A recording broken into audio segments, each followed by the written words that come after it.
Quand on dit influenceur, on pense riche, célèbre, irresponsable peut-être.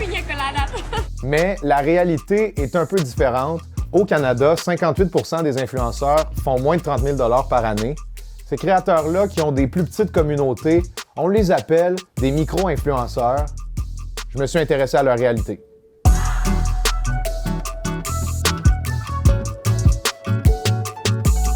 La définition peut changer selon l'agence marketing à laquelle on parle, mais en général, on peut dire qu'un micro-influenceur a entre 10 000 et 50 000 abonnés.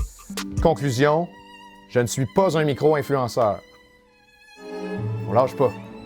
What it does, y'all? It's your girl, Lo to the Ray. Welcome to the Larry Show of tonight.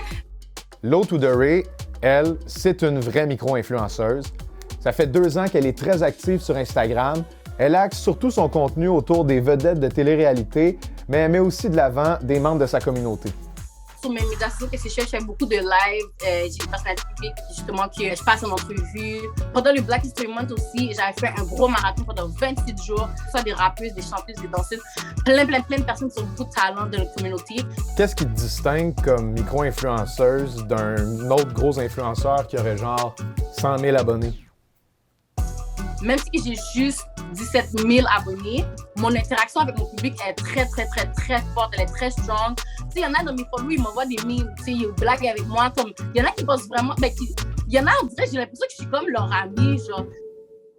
77% des gens qui deviennent influenceurs le font d'abord pour partager leur passion, puis seulement 16% le feraient principalement pour l'argent.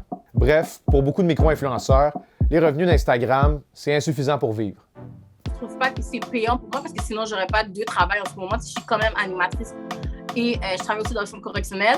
Le fait que je suis une femme noire, il n'y a pas un gros support parce que les personnalités publiques blanches sont plus reconnues. Ça fait 4 ans que Béatrice da Oliveira fait du contenu lifestyle sur Instagram. Elle cherche pas à accumuler plus d'abonnés que les 10 000 qu'elle a actuellement. Pour elle, Instagram, c'est plus un endroit, un à côté pour exprimer sa créativité.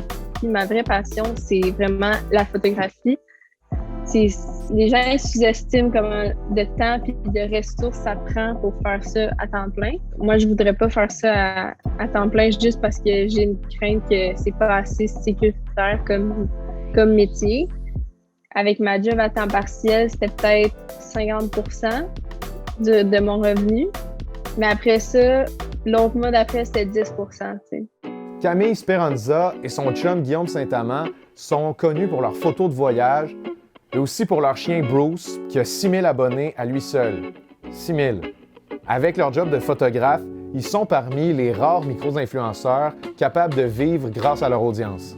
Mais ça fait quand même déjà 4 ans. Il n'y avait personne qui faisait des photos de vedettes. Il n'y avait personne qui faisait des photos de voyage aussi. On était peut-être 1 ou 2. Puis maintenant, on travaille à 100% à faire de la photo commerciale pour des entreprises et grâce à nos campagnes aussi. Comme micro-influenceuse, tu es assez populaire. Tu as un peu plus que 50 000 abonnés.